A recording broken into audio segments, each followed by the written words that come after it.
Shalom. Saudara pasti tidak asing dengan kisah Yunus, seorang nabi yang ditugaskan Tuhan untuk menyampaikan pesan ke kota Niniwe. Tetapi Yunus tidak mau, dan dia pergi melarikan diri jauh dari hadapan Tuhan. Nah, saudara pasti tahu kelanjutan kisahnya, bagaimana Tuhan membawa Yunus kembali dan bagaimana Tuhan membuat Yunus menyelesaikan tugasnya. Saudara, kegagalan kita, ketidakmampuan kita, ketidaktaatan kita tidak bisa merubah rencana Allah. Kehendak Tuhan pasti terjadi. Kota Niniwe pasti akan menerima pesan yang daripada Tuhan itu. Dan kota Niniwe pasti akan mengalami pertobatan. Tapi Tuhan tidak hanya peduli dengan hasil akhir. Tuhan tidak hanya peduli dengan kota Niniwe, tapi Tuhan juga peduli dengan hambanya Yunus. Tuhan peduli dengan kegagalannya Yunus. Tuhan punya ruang untuk memperbaiki kegagalannya Yunus. Tuhan punya ruang untuk mendidik ketidaktaatannya. Tuhan punya ruang untuk memperbaiki ketidakmampuannya. Tuhan juga punya ruang bagi kita semua. Ada banyak sekali penentuan Tuhan yang membentuk karakter Yunus. Ada banyak sekali penentuan Tuhan yang membentuk pelayanan Yunus. Dan ada banyak sekali penentuan Tuhan yang membentuk pengenalan Yunus akan Tuhan. Di dalam hidup kita juga ada banyak sekali penentuan Tuhan. Yang menarik dari kitab Yunus ini, kita dapat menemukan banyak sekali penentuan Tuhan, baik yang tertulis maupun yang tersirat. Di antaranya ialah dari Yunus 1 ayat 17. Maka atas penentuan Tuhan, datanglah seekor ikan yang besar yang menelan Yunus, dan Yunus tinggal di dalam perut ikan itu 3 hari 3 malam lamanya. Yunus 4 ayat 6. Lalu atas penentuan Tuhan Allah, tumbuhlah sebatang pohon jarak melampaui kepala Yunus untuk menaunginya, agar ia terhibur daripada kekesalan hatinya. Yunus sangat bersuka cita karena pohon jarak itu. Ayat 7. Tetapi keesokan harinya, ketika fajar menyingsing, maka atas penentuan Allah, datanglah seekor ulat yang menggerek pohon jarak itu sehingga layu. Ayat 8. Segera sesudah matahari terbit, maka atas penentuan Allah, bertiuplah angin timur yang panas terik, sehingga sinar matahari menyakiti kepala Yunus. Lalu rebahlah ia lesu dan berharap supaya ia mati. Di samping yang tertulis ini, kita juga tahu bahwa angin ribut dan badai besar yang mengombang-ambingkan kapal yang dinaiki oleh Yunus itu pun atas penentuan Allah. Ikan yang besar itu memuntahkan Yunus ke darat, itu pun atas penentuan Allah. Penentuan Tuhan bukan bentuk penghukuman kepada Yunus. Penentuan Tuhan justru menyelamatkan Yunus dan membawa Yunus kembali kepada panggilannya. Di dalam hidup kita banyak sekali penentuan Tuhan. Kata penentuan Tuhan, bahasa aslinya adalah manah. Kata manah ini selain berarti penentuan Tuhan, dia juga memiliki beberapa arti lain. Di antaranya adalah menghitung. Kita lihat contohnya adalah di Mazmur 90 ayat 12. Ajarlah kami menghitung hari-hari kami sedemikian, sehingga kami beroleh hati yang bijaksana. Kata menghitung di sini bahasa aslinya juga manah. Saudara, penentuan Tuhan di dalam hidup kita itu sudah dihitung oleh Tuhan dengan sangat cermat.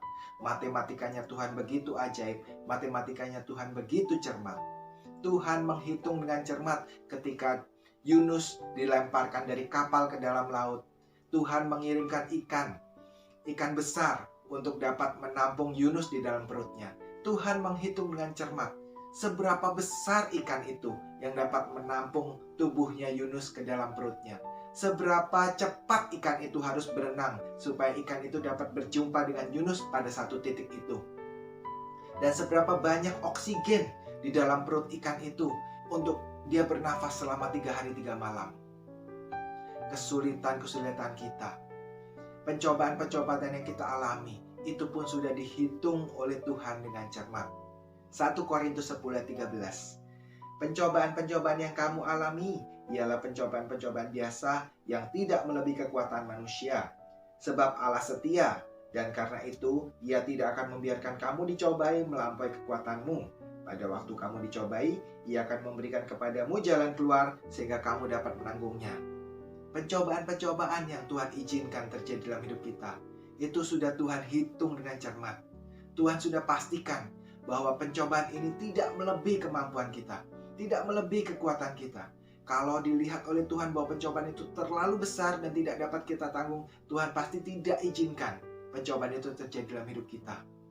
Semua yang Tuhan izinkan terjadi, itu sudah dihitung oleh Tuhan dengan cermat, tidak melampaui kekuatan kita.